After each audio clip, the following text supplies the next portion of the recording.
Lunch with Legends. My God, finally. I love this guy. He's an amazing human being. If you know Tommy, you love Tommy. Welcome Mike Miranda to the show. Just kidding. So I'm so glad. I've been hunting him down every year. So the thing was, last year he blessed my bike. Now, if you have ever had your bike blessed by Tommy, I said, Tommy, just rub your hands all over my bike. And I actually did really well. So I attribute that to the one and only. Ladies and gentlemen, so honored. This is going to be awesome. The human dragster, Tommy Brackens, is here. Ready to Thank float you, up. bud. Boom! Yep, there we go. Amazing. Usually I start the show with your first recollection of a bike, but because this is Dirty Fest and Mike has treated us well, what's your favorite part of Dirty Fest? What have you enjoyed the most about this one? Meeting everybody again.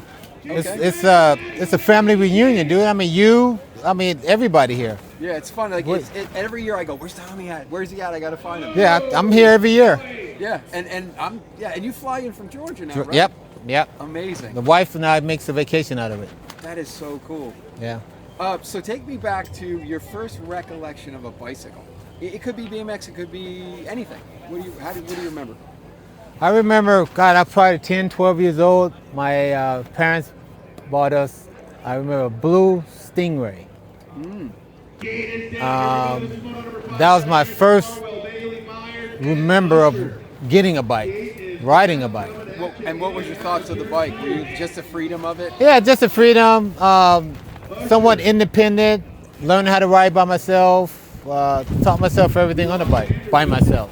Amazing. So it taught me to be, somewhat independent, and I got to do things without my mother and father there to teach me how to do it. Yeah, mine was to get away from my angry Italian father. like he's yelling at me, I'll just go ride, and he can't yell at me. So it was my freedom. A relief. It was my freedom. So then when I moved to California, I get to the top of my hill, I look back, I go, he's never going to yell at me again. I drove so fast to get to California just to get away from him. But so that's cool. So when do you realize there's a thing called BMX?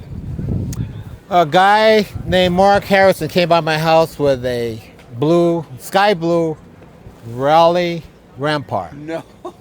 Dude, that bike was sick. Yeah, and it was really, really light. And back then it was Roast Unions, Kent, Huffy, all those bikes. And I picked up that bike because I picking up paper. I mean, it was really, really light. Yeah. And I thought, you're gonna break this bike, man. It's really light. He said, no, it's all aluminum chromoly. What's chromoly? I never heard of chromoly. It's a light steel, like really. So yeah, and he was going to a place called Devil's Dip where we go riding.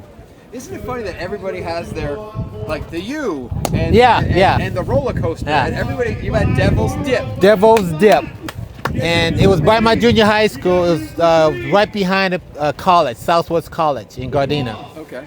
And it was southwest, basically, of LA, and we used to go up there and ride. And so I drove my car up there. I had my El Camino.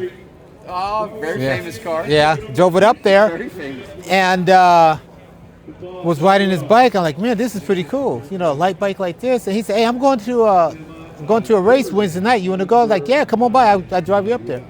He came by the house. We drove up there, and it was Valley Youth Center. Wow.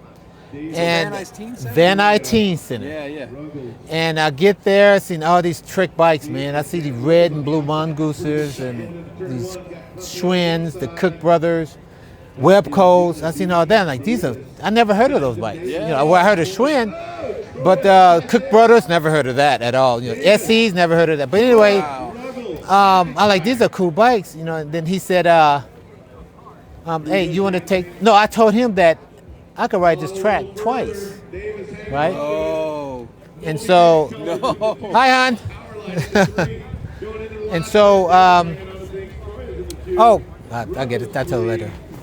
But anyway, he gave me the bike. I get on the starting gate. Never done a one pedal foot start, nothing. I just had both feet on the ground. The gate drop, I just took off. And I went over the first jump. Went over the second jump, going to the first turn. And I was winded coming out. I didn't even finish the whole track. I couldn't. Right? And I'm like, this is weird. Yeah. So you stopped before the finish line. Yeah. And I'm thinking about it now. The track was like 20 seconds long, if that. Because of your cardio or something? Yeah. I could not finish. I'm like, it was weird. Right? And That's Dude, what I've got never me heard that. hooked. It got me hooked because it gave me a drive. Like, I need to finish the track without getting so winded that I can't even talk. Right? Wow. And so that's exactly what I did. And from that moment on, I was hooked. I came out that Friday and broke my stem bolt because I didn't know I had a black stem and it had some writing on the side. And later I found out it was an vestibular stem, Yeah. Oh, those were terrible. right? And Single stem. single stem, and I busted the nut, so I couldn't race that night. So we It's all came about back. busting nuts, man. Even Yeah. from early. I busted Dale, that boat what's or going on? whatever. Fill us in. Dale Holmes, Crumb coming in. What's going on? You winning? I'm winning, but I qualified. I gotta go back. Okay. But anyway, Wow, this is my X Games medal. mine. Did you know it's mine? Oh, okay. Sorry. All right, Dale. Good luck, buddy. Dale Holmes. But anyway, I busted the bolt on that thing and I had to wait till the following Do you week. remember like the bars would always go forward? You put your foot on Yeah, instead yeah, of and you pull it back. And the more you do that, the looser it gets, you know. Those stems were awful. I don't know why we ever ran those, but there wasn't much option. No, it was either that or you pay, I don't know, 20, 30 bucks for a mongoose stem. Yeah. And I didn't know but what a that mongoose was way is. too much, right? My Yeah. dad said, "Well, Yeah. I'm not paying that much." Yeah, yeah. And I wound up, didn't make the main, I think it was that a Wednesday night. Then I came back that Friday night and took second. And I thought it was a little silver chrome trophy, man. And I treasured that thing. I waxed it down almost every night. It gave me something that I did alone, you know. Okay. Yeah, yeah. And- I never waxed my trophies either. Yeah, You're oh, very- dude, I was like just waxing that thing in the corner. I mean, I buffed that sucker, you know. Because I was proud of that second place, you know. Yeah, yeah. And Who beat you? Do you remember? I can't even remember. That's on. I got second. Didn't care about anybody else. I didn't care about first What class place. was that? Did you? 16 over novice. 16 over novice, man. I'd love to see the results. I was. Of that race I was. somewhere. I was almost 18 years old. Amazing. Right. I So you was started BMX at 18. just about, yeah. That's a late Yeah. bloomer. Went pro. Almost 20. Hold on. So you start at 18 and you're Just about. almost a pro in 2 years. Yeah. Get the fuck out of here. Yeah. No shit. Yeah. Okay, so hold on. This is 2.5 amazing. years it took me to go pro. No way. Yeah, because it was a late start, and the reason why I went into the pro class because of my age, and Anthony Sewell and Tanell Henry was coaching me on, and he said, "Dude, you winning trophy dashes with a pro in it, Okay. right?" And at that time, Donnie Anthony was the hot expert, was the 16 over. Yeah. He was the hot, and he was hard to beat, man. And so I beat him a few times in the trophy dash, and they said, "Look, you racing against pros in the trophy dash, you need to go pro." And I was terrified, dude. So how long? So you were a novice for how long? How long were you an expert? A year and a half? about a year. Dude, this is About a incredible. year. This is incredible. Yeah, about a this year, I is think. like in terms of I'm a martial artist too. In the terms of this is like you went from white belt to black belt in 2 years. That's incredible. Yeah, I didn't think nothing of it. I was Kept moving showing forward, up. dude. I was just turning the pages. I was moving forward, and that was the point. Jag picked me up back in 1980, and I didn't ride for the team for that long, like 6 months, 8 months, something like Wow, that. that was your Jag career. Only 6 months. Yeah, it wasn't even a year, 6 to 8 months. Wow, I you know? thought it was much longer. No. And of course, that's when I hooked up with, obviously Tanell and Anthony was on there, Chris Hopkins. And Toonie's still racing. Yeah. I saw him in Vegas. I said, I got to get you on my show. He's like, why? I go, why? Because you're fucking Henry. That's why. Still going. Still crushing it. Oh yeah, we enjoy each other. Pretty cool. This is fascinating, Tommy. I never See, you didn't know realized- that, huh? I never realized. A lot of people don't know that. Wow. I started raw, extremely raw. Because think about this, right? There's jumps and there's corners. I didn't know how to do none of And that. but you fucking crushed it. Jeez. I was just copying people, how they was doing anything. Who would you copy? Who were your heroes from the I was copying novices and experts and pros. Who's that? Byron Friday was around back then, right? Byron Friday. We had the Mongoose team. Yeah. You had Brian Cornell, Kenny Knockman, Jeff Kosmala. Who else was on there? Tinker Juarez. Yeah. All the guys used to show up at Van Nuys. All the mongooses. And here's the thing, like, you didn't understand. You just started, so these guys they look good because they had all the nice bikes, but they weren't stars because you're like, I don't know. I didn't know the guys at the time. I had no idea. That's a great philosophical. I had no idea. But then I started looking at the magazines, and I realized, I saw this guy, I saw that guy, And what really drew my attention to the magazines was Perry Kramer, because I seen this guy with the neighborhood called him Motor Mags. Yeah. These are Motor Mags. He's racing with Motor Mags. And I saw Perry at Van Nuys one night, and he won. That's the first guy I saw. And he won on Motomax. On Motomax. Now, They're like, this guy is freaking fast. And basically, I kind of keyed up on him, and I seen this other dude, this blonde-haired dude, was on that C. It was Stu. I didn't know Stu. I had no idea. This dude is fast, So I started watching all these guys. Did Stu look like a monster back then? Yeah, because I was small, man. I really was small, and I had no idea. Seriously, that was an absolute advantage. You weren't nervous about anything. No, I wasn't nervous until pro class. After racing expert a while and get to know the guys, Kevin Jackson, Ted Gametti, Byron Friday, all those guys, get to know them, and they were just friends, and I started to feel more comfortable around them and everything. And Tinell and Anthony, started teaching me about the gearing. I had no idea about gearing, no idea about tires, a chain. I was running with a 1/8 chain with a master link. Okay, this is absolutely. I keep a timeline, but I have to ask you, and we're going to start it now. Yeah. We're going to do a timeline. Tell me about Anthony as a person, because I feel that Anthony he had 3 number ones in 1 year. I call him the master of cement. If it was indoors, he would dominate. Yeah. But you were super close to him. I never really knew him because I was living in Jersey. But tell us about Anthony as a human and a racer. Okay, Anthony was kind of quiet, and he just get the job done. Yeah. Right? If you look at his riding style, he wouldn't squat down in his bike. His back was arched like he's broke his back. It just moved forward a little bit. I said this in another interview today.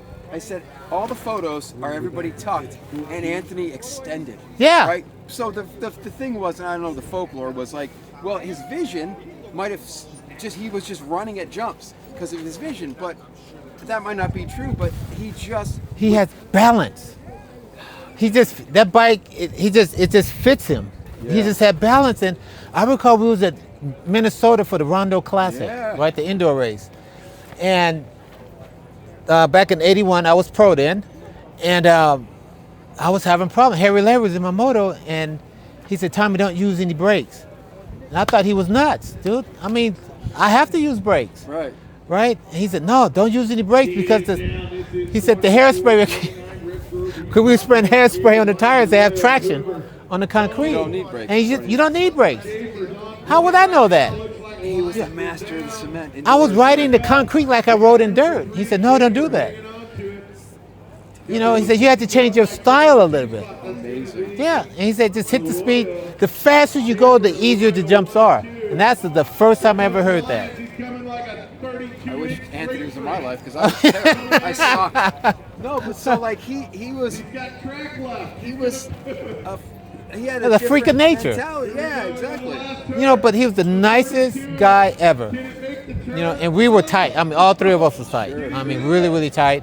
And we had a rule of, in pro class, when I turned pro, he said, "Look, if we're in the same moto, we need to give each other space, especially in the corner." He said, "We will not pass in the corner. You can't dive underneath, because obviously when you dive underneath, you're coming up." Yeah. Right? He said, because that might create problems for me or you. We both might fall. Dude, he was a thinker, man. Yeah, the guy. That's why they called him the professor. Yep. Wow. But it was awesome. It was just.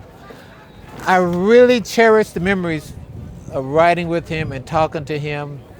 And he had speed and he had thought behind that, which is crazy. It wasn't blind speed. It was precision. Precision. it was awesome. It was absolutely Wow, awesome. that's incredible. Because I had Phil on this morning, Maxwell. Yeah. And he was talking about Anthony, and it broke down into tears. He Yeah, said, yeah, he mean "Man, that much to us." Yeah, it was a great experience to have this guy in my life. So Yeah. And I never knew him, so I'm interested in like what your thoughts. Yeah, are. yeah, he was family, just like Tanel was family. We were tight. I mean, we were tight, and we look at each other, motos, and say, "Hey, you need to improve in here and there." You know, we was like each other coaches. Yeah, and what a great, talented group of three of you Yeah, to do that. you know, so. if Bob Morales, The dragster over here. Bob Morales, What but are you doing, Tommy? good. Just doing the interview right now. I'm Get sorry. your head in here. Get your head. Podcasting, come on in. Get your head in Ladies here, and bud. gentlemen, the one and only. Auburn. Yeah. The one and only Bob Morales. Look at this. What's happening, people? Bob gave me more jobs when I was poor than anyone on the planet. But not the kind of jobs that he's referring to. I worked for you a long time. Anyway, Bob's here. I would love to talk to Bob on this particular show, But he's talking to me right now. Yeah. it's Tommy Brackens. Tommy's the star here. Tommy's I'm the just star. popping by to say hi to Tommy. I didn't even know you were sitting next to him. I just saw Tommy. Like, I gotta go Couldn't say see hi the to Tommy. nose? What's up? But No, it's awesome. So Bob Morales and I go far back. My sister had a crush on him in 1981 when the horror freeze. what? I had a crush on. No, I'm just kidding. So so I'm going to talk to Bob eventually. We're going to make that work. So, all right. Anyway, All right. good time. Come back. Good to Good, see bud. you.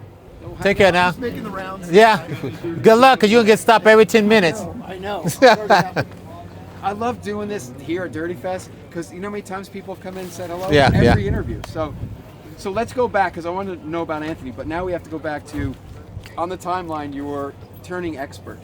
Okay, turn out of 6 How- and over. So at what point are you're winning? You're winning novice all the time. Okay. So how does that? Okay, transition novice to that? class. You have to win, at that time, 10 first place trophies within that year to move up to expert. And so I was racing about 4 or 5 times a week. How Right. long did you turn until you turned expert? Expert, probably about within a year. So Right good, within a man. year. So good. And after I got that 10th trophy, now to me I said, okay, I'm up with the big guys now. So I went from 2592X green plate Yeah. to 457 white plate. Right? And who's your comp then? Who's your competition and expert? Oh my! It was 'Cause you're talking what teen you talking centers. about? Teen Center. You had Donnie Atherton, Bobby Creek, Bob Smith. I can't think of the. Oh my God! I can't think of the other guys. It's so many of them. So many of them. Because it's a teen center, of course. It's there's yeah, and hundreds of. and great I guys didn't there. know it at the time, but that was the hot spot. The Teen Center was like Orange Y Yes. Yeah. at that time. And of course, I didn't know it. I was going out there racing all the And time. what's funny is there's local Van Nuys guys that probably never made it nationally, but they would smoke you. Yeah, Right? yeah, The yeah. same with Orange Y, yeah, like yeah. yeah, it's crazy. And then when the kids were beating me at Orange Y, I was like, what is happening here? Yeah. This kid's 15, Mike Luna. Luna. Is pulling me down the straightaway. I'm like, I'm 24 years old. What is this kid doing? So yeah, that's about when I was ready to hang it up. But Yeah. so expert. Are you chasing not nationals or doing? Yeah, local state? I started chasing nationals, and I ended up at the end of the year. I think I ended up number 3 nationally, Wow. something like that. NBA or NBA. NBA. NBA. I raced a little bit of ABA. I didn't like the tracks; they had too many jumps. I wasn't a jumper. I was more of a power rider, you know. And I won a couple of races at ABA, not too many, but NBA was my thing. Did you like the giant? Did you do Corona? Did you like giant downhills? I done Corona as an amateur and done Corona as a pro. As an amateur, I won I think the California Gold Cup, something like that, Yeah. as an amateur. And what was that? Me and Did Donnie you like Atherton. that? Did you like the downhill? It didn't. Speed didn't bother me. Yeah, that's what I'm saying. Well, You know. obviously you did GPV. And Yeah. You're like, It did I not- want an X Games gold medal, but Yeah. I'm afraid of the speed. Yeah. I saw Corona, like, dang, man, I got to get a bigger gear. I had a 46-16 because I heard about it, and I was spinning that thing out going at the bottom of the hill. You know, because they had that long, sweeping left-hand turn, berm going through there. I never went there, but It I've was seen studied photos. Yeah, I've the looked at fastest photos. track. And I got to give this a plug in. And it's two.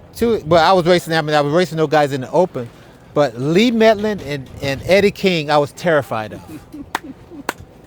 You know, because both of them, I was taller than them, but they were faster than me. You know. No, Lee at Corona was I mean, legendary. Lee was unbeatable. I mean, man, I never seen a kid go as fast as him. He was faster than the pros. And he was what, 14? Yeah, he was. Yeah, I mean, technically McNeil was the Corona kid, but Lee Medlin was a crusher. Lee and Eddie King, dude. I mean, I have full on to this day. I tell people all the time, I said, the two guys I was scared to race. I wasn't scared to race Donnie. Donnie was, I raced him so many times. Yeah. You know, I didn't race Lee all the time. I didn't race Eddie all the time. Man, but when they get in the open with those guys, like, crap, I got to put a gap on these guys, but I can't. Shit. You know, it's like they. What are you doing? 52-14, and you still can't. It was winning, and I recall getting into the trophy. I was happy to win the 16 expert class at the last Corona race. You know, as an expert. And in the trophy dash, there's a picture somewhere on Facebook where I'm doing a one pedal start. Wow. Everybody's on two pedal starts. Harry Larry, Charlie Williams. So you didn't do? Did you do one pedals all through your amateur career? Yeah. Just about. Then I started learning how to do two pedal starts. So about the time the NBA Grand National came along, I was doing two pedal starts. Wow. Like Andy Patterson is a person I can remember waiting very thin, but I never knew you were like waiting till the end to do those. Yeah, I was doing two pedal starts towards the end of my expert career. Shit. What's sponsor-wise? Expert, you're doing well in expert. Who approaches you first for a sponsorship? Was it Jag? Jag. Okay. Now I had a sponsor before then. Who was that? It was the pedal shop in North Hollywood, Larry Hoffman.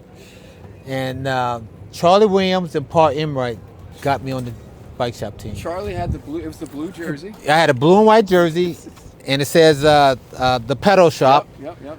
N.O. period in Hollywood. You know I know because I'm an ultimate Charlie Williams fan, and I remember seeing him in that, like he had a premiere full face or something. He had the blue and white jersey I'm on. a nut job with these facts here, Tommy. But yeah, and I was like, wow, that's pretty cool. But you were on that team. Yeah. Holy cow. Yeah, and those two guys went to Larry and said, hey, Larry, you need to sponsor this guy. He's fast. Because I've been going to the wire all the time. And Larry said, yeah, come on down to the shop. He said, I'll give you a deal. Went to the shop. He gave me the jersey. And he said, what I would do for you, I would give you parts 10% above his cost. Isn't that But- everybody's first sponsor? You get a frame, 10% off. Yeah, but hey, And a jersey. that's fine with me because Sure. I had like I was working part-time. I had my own truck, That was heaven, dude. I mean, I was like, I made the big time. Yeah. You know? But that was the beginning of the sponsorship, and I rode for him for a while, and that's when I knew Anthony, guys. I've been working out with the guys for a while, and they said, we need to get you on the bike, on the Jag team. I said, yeah, okay. And sure enough, they got me on the team. What were your thoughts on that Jag frame? What did you think? I liked it. I thought it was too small for me. At the time, I didn't know. I mean, you could stick me on a tricycle. I thought I could make it work, But I love that this lack of experience completely makes you who you are today. Oh, yeah. Comes and goes. Look at him. I just come to go. Comes and goes. With that wearing the rainbows as if he wasn't world champion. Look at him. Yeah, this It's is like amazing. I could do that, but I was average at best. Anyway, so then the Jag, you start to kind of tour and stuff too, right? You start to travel. I went on summer tour. Oh, this is great. Rennie told me, hey, you going on summer tour? Oh, shit. Grab it. I just saved my own tent. That was cool. That was awesome. Look at that. I saved my own tent. It's all on video. That's awesome. How did I do that? It's amazing. Busted by now. No. There we go. And how high you want it? Right there? I just want. Okay, it's gonna pull off, I think. Oh, is it? And it's locked down. Oh yeah, you're right. Yeah. Okay. Go out and push down the button. There we go. That's awesome. Okay. Sorry, folks. Hey, that's pretty Little cool. bit of a delay. That was pretty cool. You physically saw me save my own tent from flying away. So I'm gonna go ask this. It's fine too if you do. Sorry about the dust there. So the Jag, you start to travel. So you're an expert on Jag. I was expert on Jag, and Rennie Roker said, "You going on summer tour?" Wow. That's a killer. Now I heard about the summer tours, and so he said, "We're going to send you by bus to Indiana, and you're going to get together with a family called the Lukes, right?" And I'm like, "Oh, okay."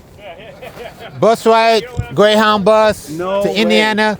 Dude, it seemed like it took me 2 weeks to get there, right? Because they were stopping at every town. Yeah. Right. I'm gonna tape that down so you don't have to hold it. Yeah, so, but anyway, Keep going, Tom. I'm gonna tape this down. This is how Yeah. we roll. This isn't a Zoom meeting. This is real as it gets. but anyway, got in Indiana. Some people picked me up, never seen them before. This is crazy, right? Because this is basically how we all grew Yeah, up. this is 1980, right? And what you said? Would your parents give any thought to this trip or no? No, my parents say, okay, that's fine, you know. And so I get in Indiana. Some guy, come to the airport, pick me up, because they told me some guy, the name and everything. They, picked me up from the airport. I went to the racetrack that night, and the people that picked me up weren't the people that I was staying with for the summer. What? How does that Right. work? What is that? I really made a deal with them to pick me up or whatever. And so I like Rennie's style, because everybody that's told me Rennie stories, you're like, you really did that? yeah. But anyways, moving forward, the next morning, You guys doing a podcast or can I come over? Come on over, and we're doing one. yep.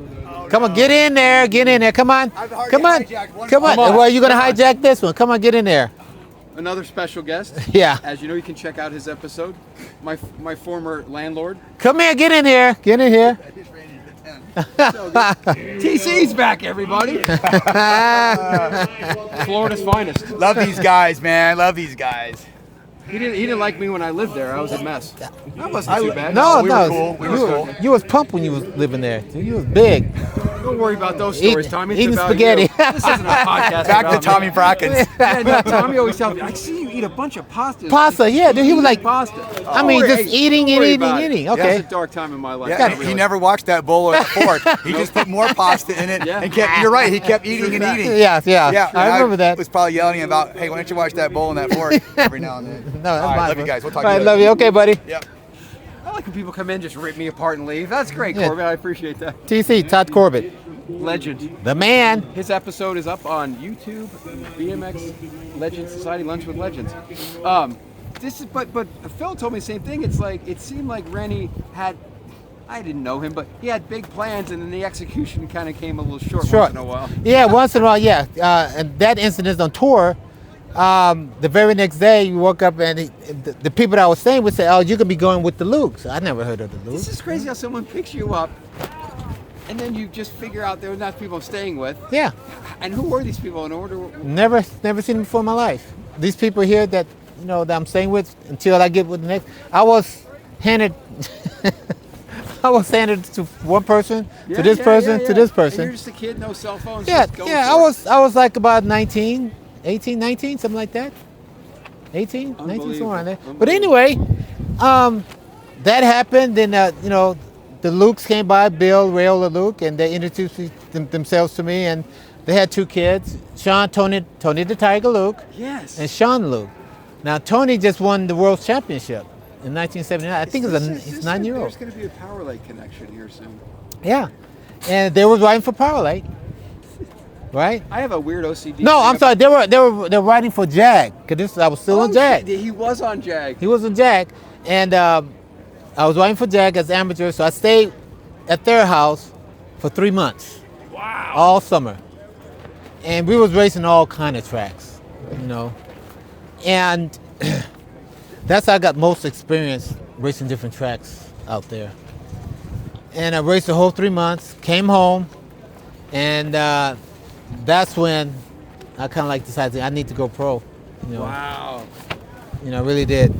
And Out out there? There's probably a lot of good experts out there that you were racing with. Yeah, yeah. Oh my God, yeah. John Pint, Wow. Mark Driscoll, The Missouri Outlaws, like Yep. Bob Hunt. Bob Hunt. Yeah. Bob Hunt. Baticki was in Florida. Lenny Baticki. It's just a lot of good guys come out of there. I can't think of most of them, but I can think of my competitors. You know. Yeah, yeah. Even Post. I have a picture of. I didn't even know it was Mike Poston at the Race of Champions NBA Grands. The Race of Champions that Friday night. Yeah. Mike Poston was in the main. I had no idea. You know, like what the I had crap. some great times with him here at Dirty Fest, man. Yeah, it was funny. I gave him an autographed picture that I sent a letter to him in '83. Can I get your autographed picture? He sent it to me. I went to Woodward with him. I went to his house, stayed there, and I brought out the picture here. And he goes, "What the hell?" Yeah, it was classic Pulse. He goes, "Well, it looks like my autograph's still the same." So it was good to see him after 42 years. It's crazy. Believe that, 42 freaking years. So you decide to go pro. Yeah. What does Jag say about that? Okay, now it's leading up to me departing Jag. Ah, yes. Okay, so now I think it was Tanel came by my house because we had a meeting with Winnie Roker and Carmen Roker at Van Nuys on a non-racing day, and Tanel came by my house. I drove over to Anthony's house, so we all drove up to Van Nuys and got in Rennie's station wagon. So we started talking. So Rennie said, you know, I think I was sitting behind Rennie and Tanel was in the middle. No, Anthony was in the middle and Tanel was on the other side. And you know, he said, "Okay, Tommy, what's going on?" I said, You two, are you out of here? "I'd like to go pro." And he turned around and said, "I don't think you'd be a good pro. You're too small." I said, "Rennie, I'm not racing expert until I'm 20 years old." I said, "I want to go pro." Yeah. He said, "No, I want you to stay amateur one more year." And I said, "Okay, well, I just quit the team." Right there. And he said, "Well, you quit the team. I want the uniform back and the bike back." So I said, "I'll give you your uniform back, but you're not getting the bike back." I said, "I bought the bike out of my own pocket. I paid for it myself." True. Yeah. You know? And so he said, "Okay, fine." So I got out of the car. No, I didn't get out of the car yet. Then Tanel started talking. And so Tanel said, "Hey, I found a better sponsor. You know, if you could do better, that's cool." And Rennie couldn't believe it. Rennie said, No. You're not going to get a better sponsor." So he went back and forth. Tanel could have a better story than I can about this. Yeah. And he said, "Fine, I quit the team." And something to deal with Anthony, I think this was with Murray, right? Right before Anthony went to Murray. And he said, "Hey, I got a better deal from another sponsor. Can you beat it?" Didn't even know it. All three of us quit the team right there. Oh, that's crazy. And Carmen was mad and got upset, and she just kind of like got out of the car. She was crying, which is understandable, you know, because we was a tight-knit team. And that's kind of like broke up the original, kind of like the original team. But I felt I wasn't the original Jag member, but I came in right when almost everybody was there. Yeah. You know, Philip just left the team when I came on the team. Philip Maxwell. Yeah. Wow, You that's know? huge. That's amazing. Yeah. So Rennie's like, "Wow, this meeting I wanted just turned into a nightmare." It was a nightmare. Yeah, it really was a Wow. nightmare. So you turned pro. So how, you turned pro without sponsorship? Because you walked from Rennie. For a little while. Wow, that's a For a little while. What bike? You No. kept on your Jag? No. Yeah, I was on my Jag. I was non-sponsored, and I turned A Pro. Now A Pro, I went to the first AA when ABA I was first gonna switched say, over. This is so long ago. Like, it's got to be the first ever. It was the first because AA. that's when it first came out. ABA first came out with the A class and AA class because years before you come out of the expert class and you move in right with the big guys. Yeah. You know, and it was like a disappointment. The guys can't really hang. I'm glad they did that. Yeah, I same mean, here. I died as a single A, but that's not important, right? Yeah. And so they said, okay, the rules is the fact that if an A Pro win $1,000 in their first year in pro class, A Pro class, you move up to AA. 1,000. It went up to 2,000 at one point, but it was 1,000. It was 1,000 when they first did it. Wow. Right? I won $422 and Merle moved me up to AA. Because the first race I went to was Oregon. I think I've seen them. Yeah. I think it was Oregon. Yes. And I think I got second. Then the last three races, I won. Wow. Right? And it wasn't even close. And so Merle came up to me and said, Gene and Merle, they came up to me and said, hey, Mr. Brackens, look like you in AA pro class. Didn't even give me what? I'd say, hey, I didn't win my $1,000. I won $422. He said, nope, you moved up. Dude, that's a crazy. And so they put me in AA pro class. Who was racing you in single A then? Tom, I remember Tom Jacobson from Las Vegas. Okay. That's what I I'm remember. interested in who the first single A's were. That's interesting. I remember Tom Jacobson from Las Vegas. He was also, he's riding for Robinson. Okay. He was really tough. And that's the only person I could really think of. It's interesting, man. At I'd the love time. to know who the original single A's were. That'd be cool. Yeah. You But- are one. That's me. I would have never known that. But I was traveling, I was making a little money from my little well, it wasn't a part-time job. But I was making money from that and paying my own way. Wow. That's incredible that you turn pro and you're like, well, I'm just going to turn pro. But you can finally win money to maybe afford to go to the next Exactly. race. And that's If you were exactly what I was doing. amateur, you'd be like, oh, I need this ride. I got to. Yeah, interesting. And so now, I'm in the big guys class, and I was traveling with Kuwahara, because Anthony was on Kuwahara at that time with Kevin McNeil and When Lee you Miller. said after Jag, he went to Murray, I believe it was Kuwahara, then Murray. Was it Kuwahara? Anthony? I think so. Yeah, possibly. I don't know. But I remember. Because that would have put the timeline. Then he would have been on Kuwahara when you. Yeah, it would have been. I don't know. Fascinating. Now you talking how many years ago?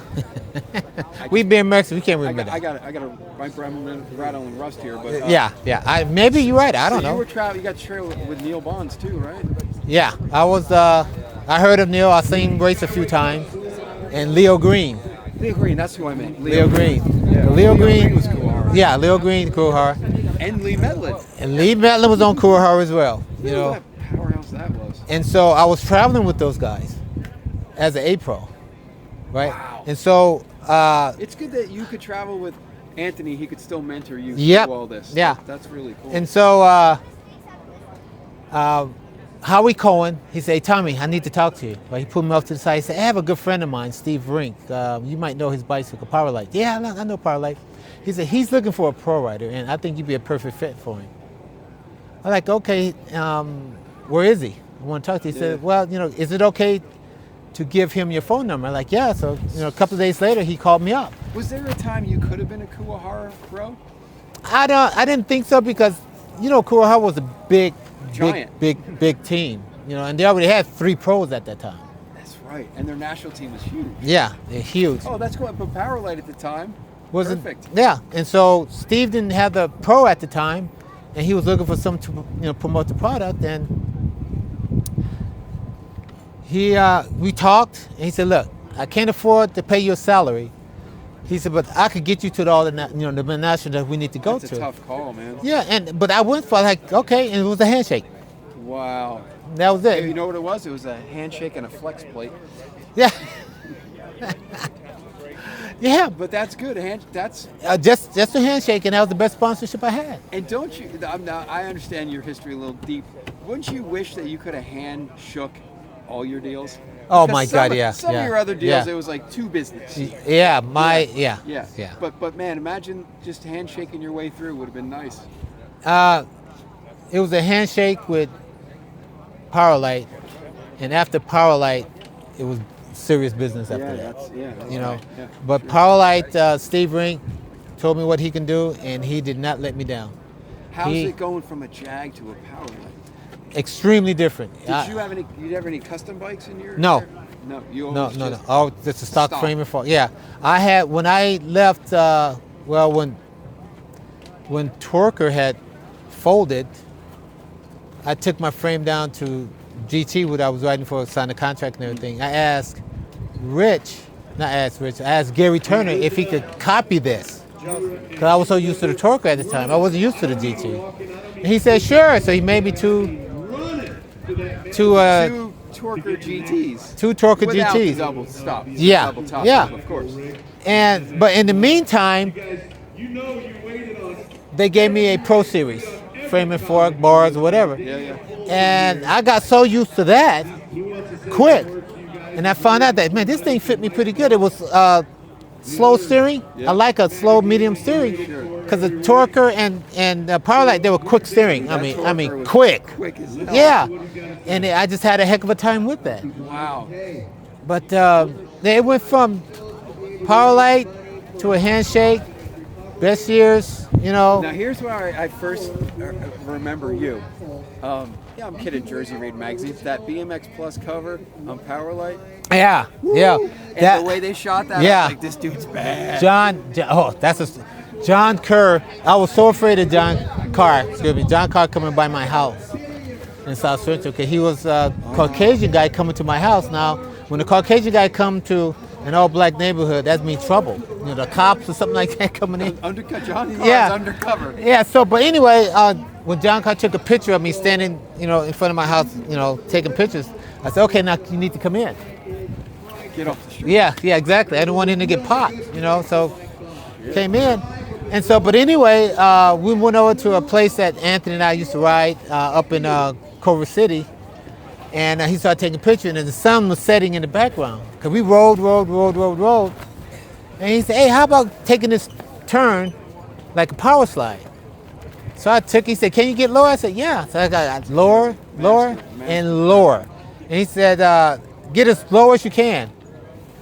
So I got so low, my left pedal was kind of scraping the ground, you know. And he took probably like about 10 shots.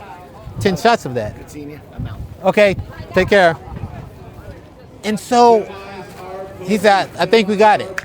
And so about a month later, man, it came out. Beautiful. Yeah. Like, it made you look so badass. Because I'm an East Coast guy. I don't know who Tommy Brackens is because you're still on your come up. Yeah. And I go, whoever this dude is, he's badass. It's Tommy Brackens. Oh, that guy's badass. Like, just show that photo. Because I've never seen you locally. Yeah. Yeah. Wow, that's incredible. But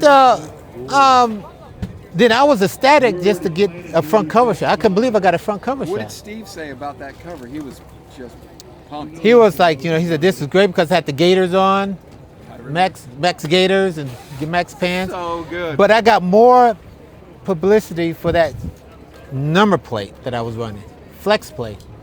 And people are like, what is that? We never seen nothing like that before. You know what's crazy? And I always bug you about the flex plate just to be funny, but Yeah. I never saw them in a store, and Nope. I never saw anybody else with one but you. It was handmade. It was handmade.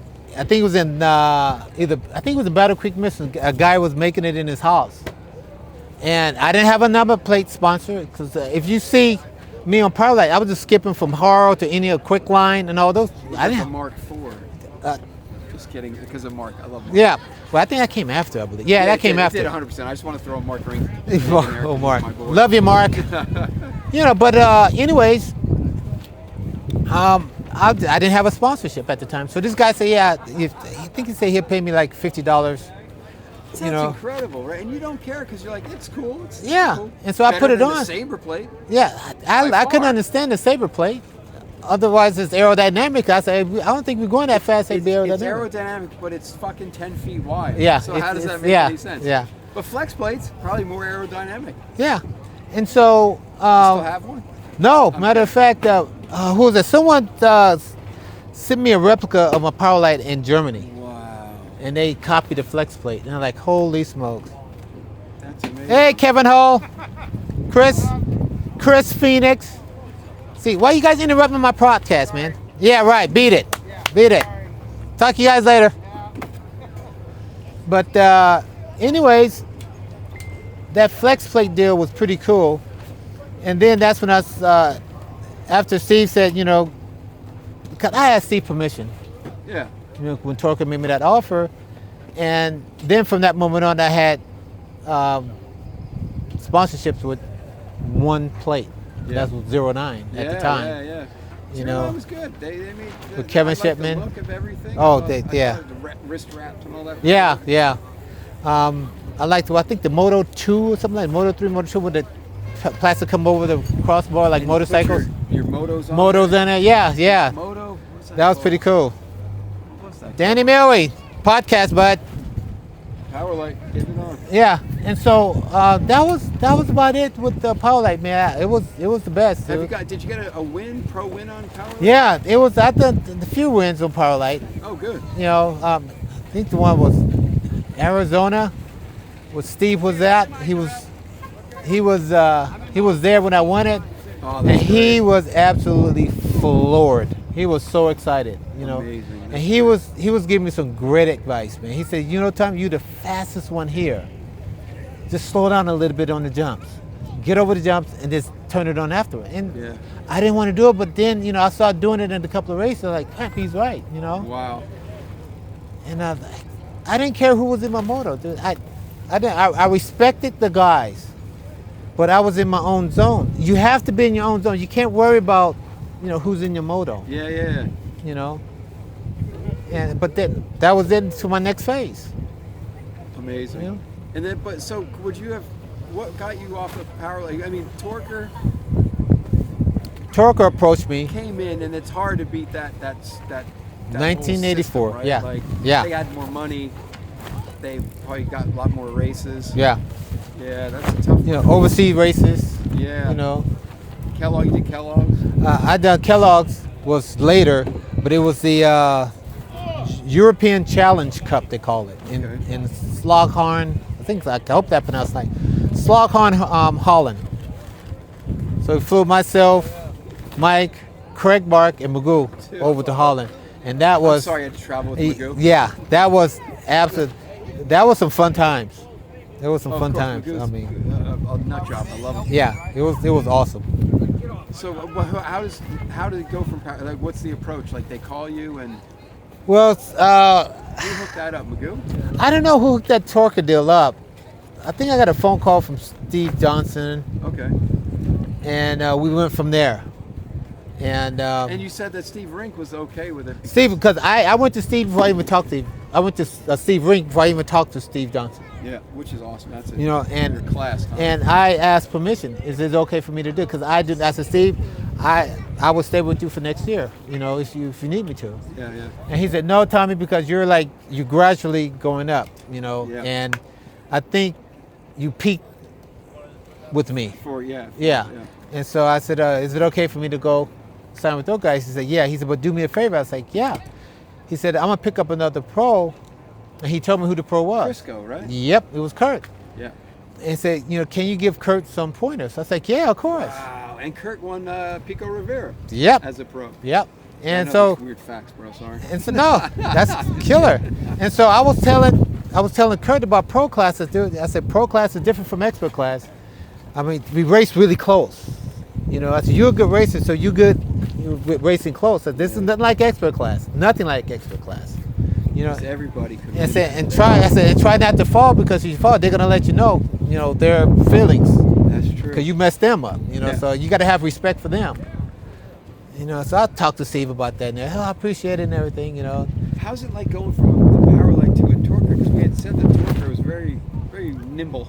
Yeah, it had a long rear end, long back end, but it had a quick steering, and it took me a while to get used to it. I changed the bike up a little bit. I always ran with an XL stem, Yeah, you had to. and but I had a straight seat post, and so I don't know. I had got I think they had a bunch of parts at Torker at one point, and I seen this SST seat post, and it was a small, like a laid-back seat post, but it was right at the very tip. Yeah, And yeah. it wasn't that long, just like it was about that long, that tip in the back. So I grabbed that, and I put it on my Torker, and like, oh, this is feel comfortable. It gave me more room, right? Did you And like, have a Max seat cover? yeah, I ran did, with the of Max course you for a couple of times, but I took it off. Oh, shit. because it was sliding back and forth. Yeah, they weren't so good. They had the little tie downs. But Yeah, I was sliding back and forth, and so I took it off. And then it came out with the Gators, so we ran with the Gators for a little bit. Then I took those things off because they were just too. To get in the way of your change. Yeah, and I kept hearing, and I was tell so you who loved afraid. those Gators was Miranda. Miranda, yeah, He yeah, loved those things. yeah. But so that's basically. How long was the Torker on? It was 1 year. No way. It was 1 year, beginning of '84 to the very end of '84. But you got a lot of coverage, man. I remember Yeah, that whole that- write-up on you, and they showed your car. Yeah, and the that was deal. good. You had a pretty sweet fro at that time. Yeah. Yes, Jerry curl. everything, dude. Jerry You're curl. looking good, that Jerry. Yeah, but when I was on Torker that year, the '84, that changed. It changed my status Yeah, for in sure. pro class, and I could tell you exactly which race it changed at. Please. It changed at the South Park Pittsburgh race. Love that track. Saturday was at South Park. Sunday was at North Park. I doubled at South Park in pro class and doubled at North Park on Sunday. And I remember North Park, we raced at night, started in the morning and mains at night. And I remember winning the pro main, and a couple of guys congratulated me. I didn't. I'm going to tell you who didn't. Oh, God. Yeah. Well, Greg, I respected Greg, but that Sunday night after that pro main, I didn't want to race the pro open. They call it pro award because Sure, I it was the remember Pro Pro race. Award, yeah, Pro yeah. award, and the people that I traveled with a lot at the time was the Theodores. Oh, that's right. Mike Do you and know- Nancy, Theodore, Jason, Dude, and this Brett. is crazy. So you came, love this, just hit me like a truck.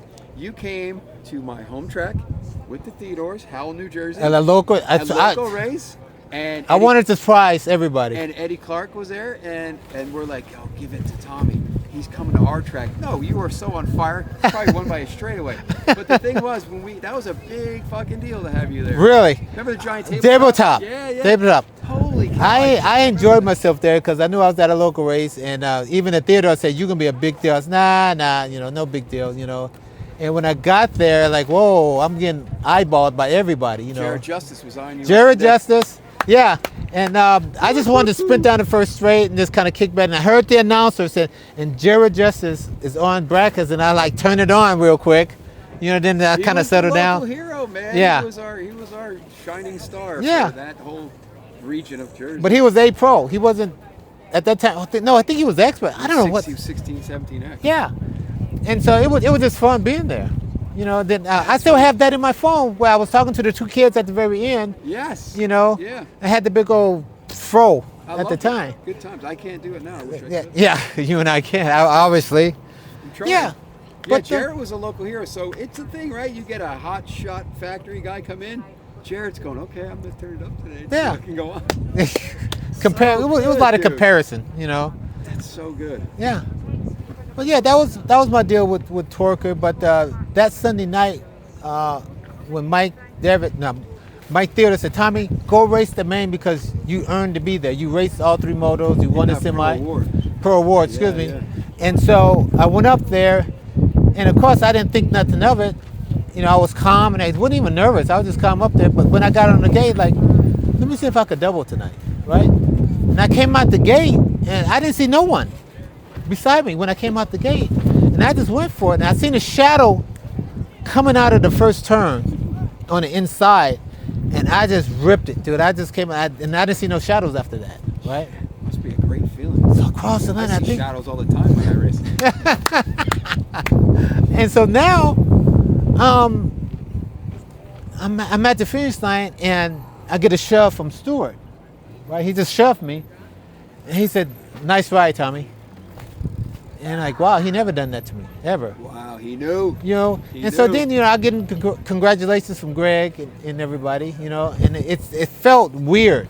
Isn't it funny that in that particular time, in that era, in that class, you had to earn respect? Yeah, you do have to, and nobody gave it to you. No. Because I think Miranda won, and he looked at Greg and said, Greg. Can you respect me now? And Greg said, no, Nope. not yet. No, yeah. I remember So that. good, And that was a rivalry between those two guys. Yeah. But I went at it different, dude. I was kind of silent, didn't make any troubles and nothing like that. I just went out and tried to win the race. And That's your whole thing. That's your whole persona is you're so nice and so cool, but goddamn, you're fast, right? And that's the thing. Everybody loves you, and that's you say you didn't ever want to make any waves, and you never did. And No. everybody loves you. Not I everybody can treat- say that about everybody that raced in that era. And, I didn't want to be a jerk to no one. I treat everybody with respect, and that's all I did. I hear people say, you're super nice and everything. I say, okay, I call it respect. Nice. I don't know if people forgot about respect or what, or they expect me to be mean, snotty, or something like that. I have some smart remarks that I won't do that. You know, I would say, hey, how's it going? Even people I don't even know, even out here, people I don't know, hey, how's it going? How you doing today? Yeah, you know, well, it's just you're the man. yeah, dude. that's Nice, that's nice. who I am. Yeah, exactly. You know, but you're my friend, and Greg and I, we talk about this all the time. Greg Hill, excuse me, love him. He's my brother. He's my bloodline. We love each other. I had dinner with him the other day. You know, text me this morning, text me yesterday. But we always talk and we always say, I love you at the end of our conversation. Always. In the very beginning, we hug each other, give each other a kiss and all this. We respect each other. Yeah. You know? And that's the way I like to race. Now, when we racing, if he comes down on me, I come down on him, it's not intentional. Sure. I'm in front. I can't see. Greg can't see behind him. Greg is seeing this. Yes.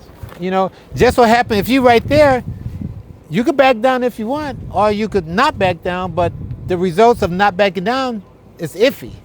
Yeah. You know? Yeah. Either you're gonna take that chance or you're gonna hit your brake, and now you're in third. Yeah. and so, but we have that respect of people, you know, and that's one thing I know about pro class. You better have respect for someone in that pro class, because if you don't, you're a mark rider. You know, you like this dirty rider. And you mark by everybody, not just by this one rider. Yeah. You mark by everybody. You know, everybody hearing about this right now. And you know? BMX is unique because you won't find that in basketball where they're going to have to mark you. Well, mark in a physical. Well, maybe it is. It is. It's physical, because you riding, the person is marked is riding physical. So they're going to defend themselves. Yeah, you know, yeah. so they're going to get physical back on you. You know. I've never seen you as a guy who would throw elbows. I don't throw elbow. We're back. I love this. This is as raw as it gets. Yeah, hurricane. It's great. I love it. But no, you weren't. I never saw you as, oh, Tommy threw an elbow. No, it was always you were so fast and smooth and lean. You would just be out in front. Yeah. Well, you know, I got upset a few times, but you know, I got upset one time, and it showed. It was in Oregon, I think, Washington, Oregon, with me and Ronnie Anderson got into it. Well, of course. You know, and well, it's years. You gotta know what you're gonna do before you do it, or you just won't do it. Is that what he told you? Yeah. And you know, Ronnie and I, we cool now, but back in those days, you know, myself, Ronnie, and Pete, you know, we were the guys. Yeah. You know, man, that was a. And Ronnie rides aggressive. You know, that's his style of riding. Sure. You know, and I understand. You know, we get physical every now and then, and I just got tired of it. You know, I went after it. I never seen you get angry at anything. But I saved the shot in the magazine with me getting angry. You know, but yeah, that's once in a lifetime. Get that picture of Tom. Yeah. He gets mad you once know, in a lifetime. And Greg Hill and Gary Ellis come to my aid. You know, backing me up. Oh, good. You know, but it was just a mutual thing, and that's a respect that we have. You know. And the riders do back other riders up. Yeah. You know, to get on the guy who disrespecting one rider, say, hey, you need to straighten up, dude, because, you know, everybody else is riding clean. You're gonna ride dirty. Everybody's gonna ride dirty towards him. You know, that's like the unwritten rules. Yeah. No one ever physically said that. No, we just want to race. Yeah, you know. Yeah. If you can't race cleanly, don't race at all. Amazing. You know, excuse me. Hold on. I'm sorry. That might be that the mains are coming up. Oh, it's my little brother Charles. Oh, another legend. Hey Charles, come over here to the tent. I'm doing an interview over here, right across from Mongoose. Okay. Oh, it's in about, I don't know, another 2 or 3 hours, but yeah, they run them quick. All right, I gotta go. Goodbye. Another legend. Your brother. We haven't even gotten into that whole. Sorry, bud. My brother called me. Families had to come first. I'm sorry. So Torker closed down their program, right? Torker closed down in '84. Mind you, I was on tour in '84. Mike was already riding for Hutch. Yeah, that's probably, right. You know, last couple of months before Torker had folded. But I was. I forgot about. Yeah. And so I was still riding for Torker. So coincidence that I was at the ABA Grands, and Sandy Finkelman come up to me and was talking to me about torque. I said, hey, torque folded. And I thought Sandy was just joking because I think I had Eddie or Harry in one of my motors trying to psych me out. Yeah. But Willie Hubner's dad come up to me Wee Willie. and said, hey, Tommy, because Willie was riding for Torque, but he quit Torque before then. He said, hey, I think Torque folded. You need to find out what's going on. And of course, I'm in staging, and I didn't want to race. I just want to find out what's going on. Sure enough, went to the phone booth and called up Torque, and the line was disconnected. And that was it. Wow. Yeah, my weekend was shot, and on the airport, going through the terminal at LAX after the Grands, and get a tap on my right shoulder, and it was Rich Long. And we've talked about this in the past. Rich did that on purpose. He's like, well, let me find out what his flight is. Yeah. So Richard asked him, meet him right there before anybody gets him. And they might get him out going to his car. I'm going to be inside at baggage claim. That's like so Rich Long right there. And so he had tapped me on the shoulder, and he would explain to me, hey, Torque is no more. They folded. I'd like to talk to you. Here's my business card. Be down at GT Tuesday, 10 o'clock. Just like that. And so now, I I went back to the apartment. Magoo was living underneath of Mike and I apartment, and I told Magoo about it. I said, Magoo, can you come down with me to GT? He said, yeah. So he came down to GT with me, and went to Rich's office, looked at the contract, and I talked to Magoo. I said, is it a good deal? He said, yeah. So I signed the contract. Great to have Magoo on your side like that. Yeah. And so that was basically it. Then I was on GT. And the first thing Rich said when I joined GT, cut your hair.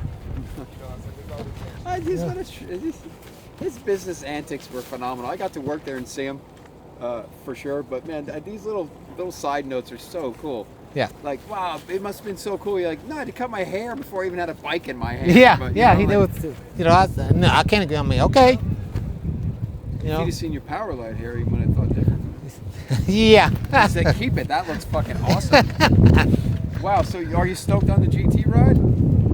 Oh yeah, Good budgets, right? Yeah, oh yeah, great budgets, great contingency program, and I know I'm going to be traveling a lot more than I was on Torque. And so now, I looked at it as now I'm at the top of the list, top of the hill here. So now I have to perform. Because once that's the hardest part. And I believe, I can't say anything, but I think Rich would push you to perform more than anybody else. Yeah, he Steve did. Rank was cool. I didn't personally know him, but like I'm sure he's like, have a great time. And Richard's like, oh, by the way, here's how it goes. Yeah, and you're like, oh, yeah, crazy, right? But hey, that's why they were top. They were successful, yeah. And so I knew that this is no game now. I had to get serious with training and all this stuff and perform. And I was like going to I don't know how many races I went to, 3 or 4 nationals, and I couldn't do that well. And now I start getting nervous. I think my first win, it was in the Pro Open. It was in I think it was Shreveport, Louisiana. Oh wow. The Cajun Nationals, and I won the Pro Open there. And okay, I got one good deal. I said, then I made it like a little bet to myself. I said, okay, now let's make all the mains and work from there. Oh, cool. So I started making quite a few mains, like in a row. And I get top 4, top 5. I said, okay, let's just ratchet up. Get in the top 3 at the next 3 nationals. And that was my goal, top 3. And then I started hey, you need to get in there and start winning some races. Wow. Right? But it's cool. You gave yourself little steps. Yeah. It wasn't like I'm on GT now. I have to win. You were simply like, you just got to keep getting better. I have to. All right, Kevin.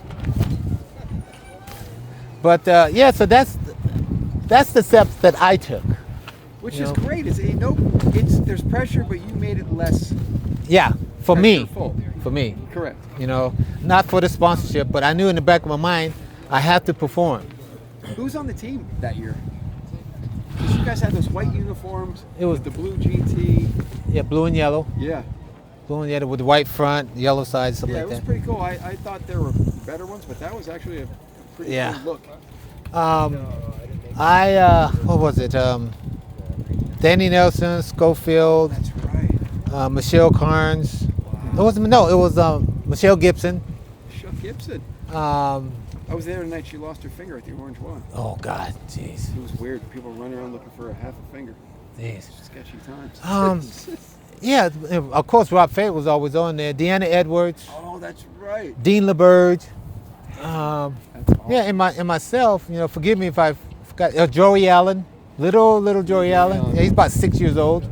You know, and those were the guys on the team. You know, and ladies on the team. So it was great, man. It was awesome. And your contingencies, like you said, your contingencies Oh, were amazing. yeah, it was contingencies was good. Hey, bud, doing the podcast. Hey, Mama wants to say bye to you. No, go Oh, ahead. come on. Okay, love you guys. Love you. Tell Triff you said bye, Tommy. Hope we'll do. Evelyn wanted to come say bye to you. Hi, what? Excuse us. Hey, This is what it's Get all her about. in the photo. Here it is. Hi, nice meeting you. Nice to meet you. Mwah. You guys Your are family. coming down for a wedding, right? We're gonna try because we got a lot of traveling to do. are you still on the podcast right this second? Yeah. Okay, never mind. I'll tell This, you. this is what it is. It's Dirty Fest. It's all. Oh, It's all Okay, active and we raw. definitely gonna try. Okay. We I definitely would try. love to have you. Okay. All right. I left my phone in the bathroom. No joke. Left it. She calls it. It's the producer. Finds my phone. Sees her picture. What? He said, "Hey, so do you race that?" Yeah, I raced for Craig Turner. Blah blah blah. They put me in the deal because I was on Craig's race team. Yeah, Gary yeah, Craig. yeah. So I called Craig. I said, "Craig, I need your permission for this." He goes, "Absolutely, go for it, dude." Wow. Awesome. So yeah. Awesome.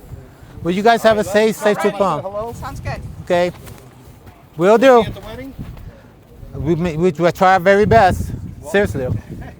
I can have you deported too, just like me. Love you guys. brother. All right. Bye.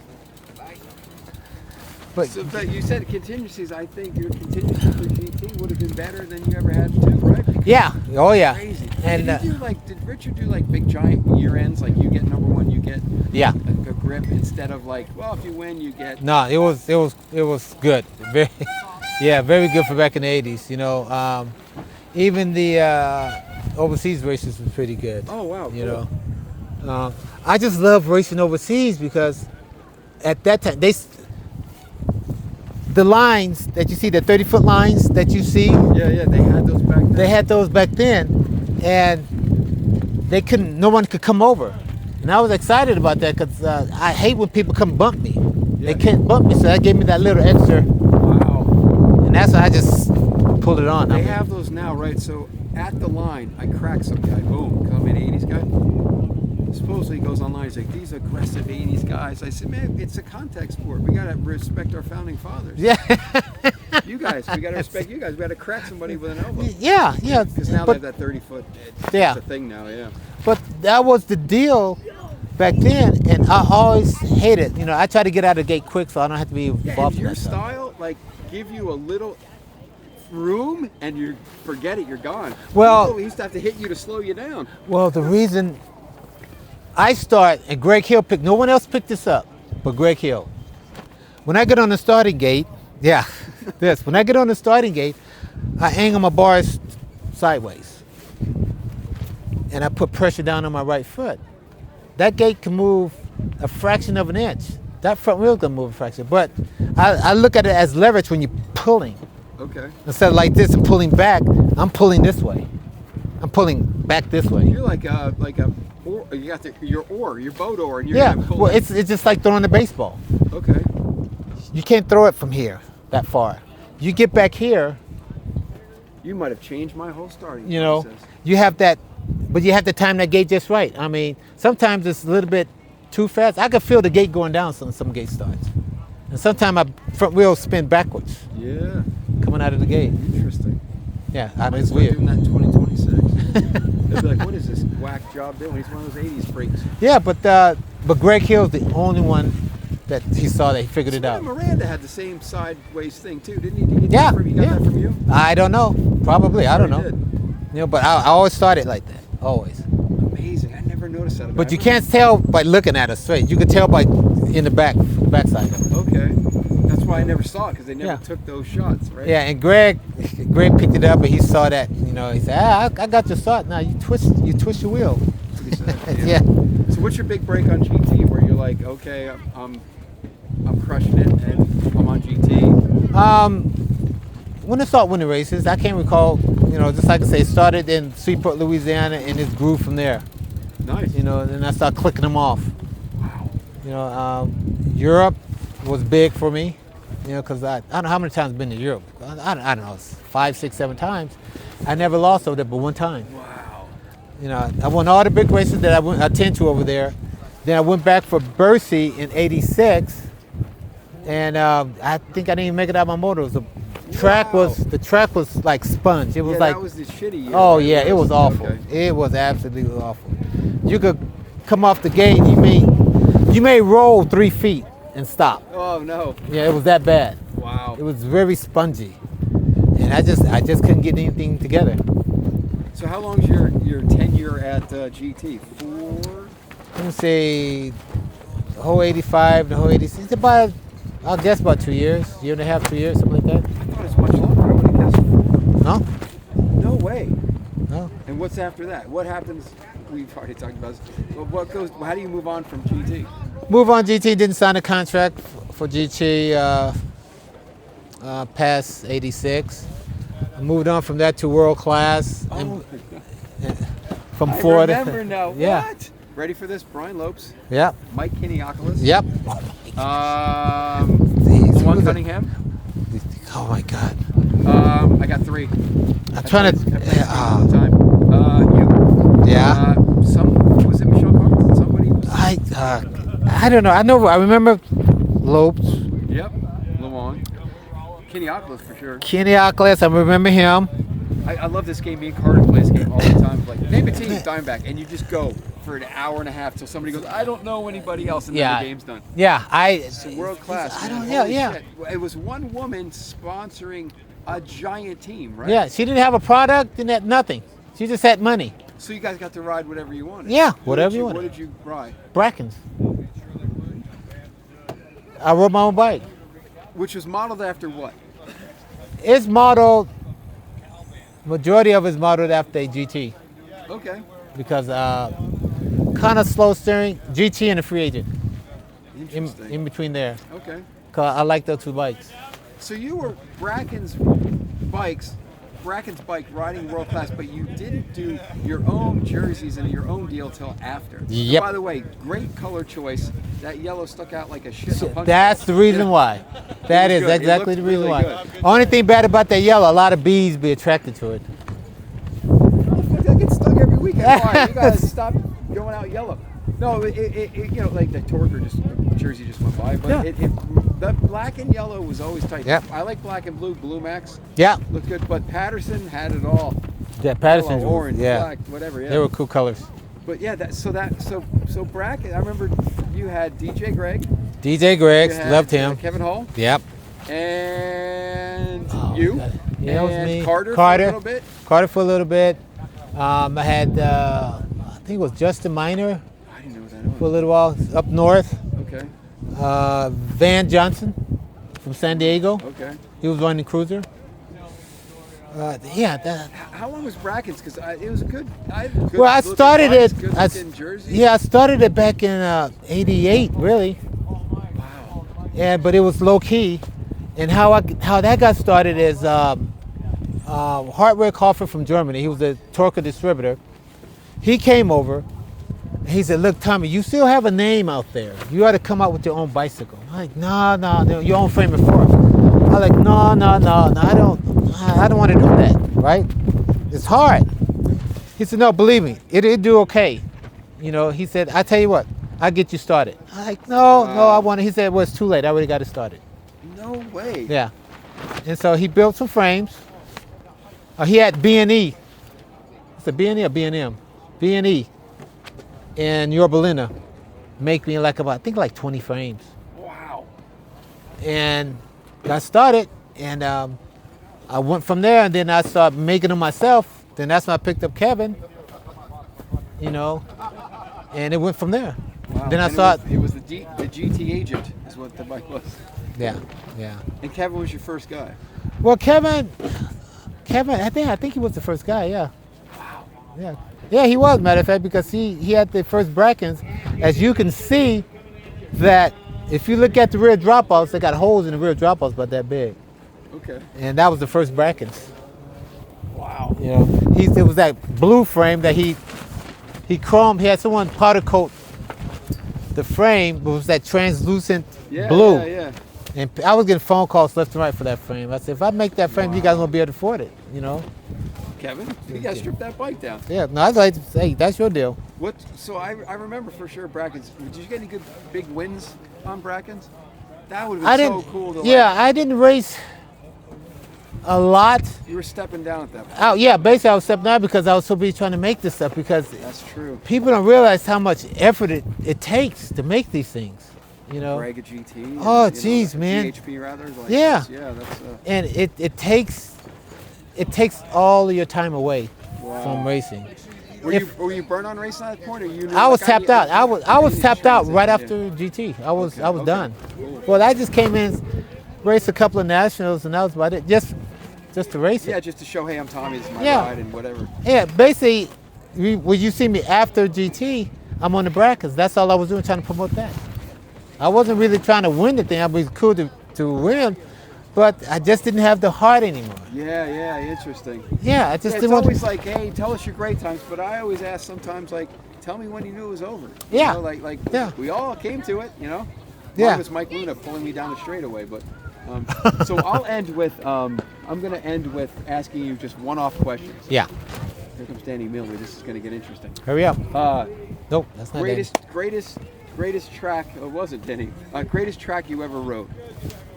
South Park, Pittsburgh. South Park, Pittsburgh. I broke my brake pad in the second straight, that giant jump where you hit it and go Yeah, up. we call it the ski jump. Ski jump. And I went like this, and it broke, and I went straight. You want like Mark 1 come out of that first corner, man. Just hit that little, jump with that little jump. The triple uphill triple. Oh, triple up. Yeah, that little triple thing they had there. And Slavic cut across the infield and passed like two people. I go, fucking brilliant.